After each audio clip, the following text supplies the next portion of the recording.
So now you've submitted your job application and you're waiting to hear back. That can feel a bit like no man's land, right? Like, should I call? Should I not? What should I do?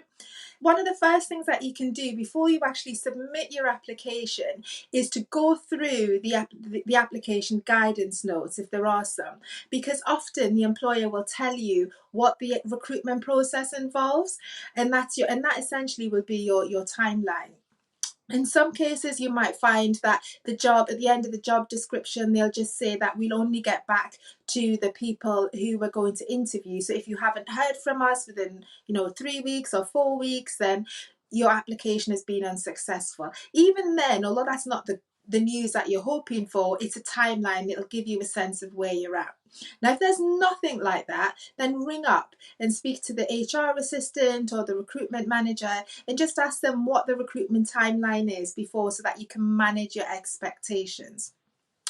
Now, once you've submitted your job description, if you want to follow up, I always like it when people follow up just to confirm that we've received the application. So maybe up to a week, a maximum of a week from when you've sent in your application, depending on the deadline. So if, for example, you are an early riser and you've sent your application from the day you saw the job advertised, but the deadline is not for 2 weeks, then you want to check at the deadline just to make sure, just maybe the day or so before the deadline, to make sure they've got your application. And then you want to check if, when you've got that timeline, just if there is a timeline rather, is to just check in again with the hiring manager or HR assistant, whoever your point of contact is, and just ask them whether they are working according to the time frame. Because just like in any other role, life happens. So it could be that the recruitment manager has been off sick or has been on holiday, or the line manager has been so busy they haven't had the time to look at CVs. There can be all sorts of movable parts from a recruitment perspective that will delay the process in terms of getting back to you as a potential candidate. So, checking in, just sending an email, I applied for this role. I just wanted to check that you're moving through the recruitment process in line with the timeline published, is a perfect, exact email to send, reasonable email to send rather.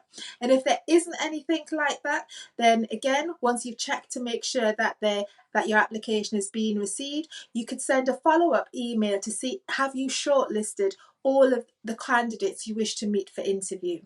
Because when you ask that question, if you haven't been contacted, then you know that actually this role might not be the one for you. So those are just some of the things that you can do to check the progress of your application. But also for you as an individual, you've applied for this one job, but are there other opportunities that you can be applying for too? Because you've got lots of skills and talents that will be an asset to any business. So whilst, yes, you're waiting to hear from this, there's still work for you to be done in terms of moving and looking for your next role. And remember, when you're reaching out to employers and you're following up, remember to be nice, because people remember how you made them feel. And you want the person that you're writing to, you've connected with, to know that you're a nice person. So try not to write that email to follow up when you're feeling frustrated. And if you are feeling frustrated, get rid of the frustration by putting a smile on your face, and then write the email or make the call as you're smiling, because that transforms your energy. And when your energy is transformed, the tone in your approach will be completely different. So what happens in those instances where the job is just right for you and you've got the right skills and experiences and you thought that you would be a perfect match for that job?